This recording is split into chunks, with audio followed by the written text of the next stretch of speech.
Eder. Mech. Pallister.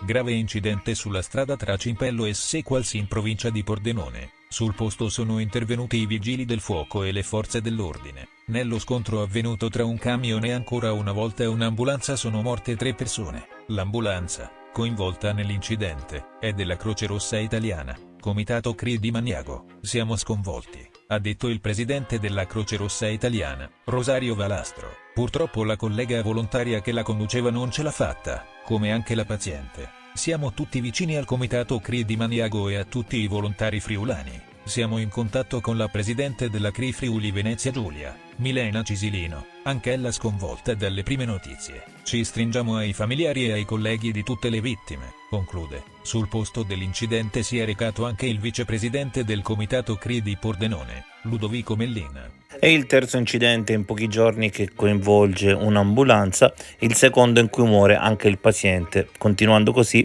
sarà meno pericoloso sentirsi male che chiamare un'ambulanza per andare in ospedale. Ehi, non dimenticare di iscriverti a questo canale.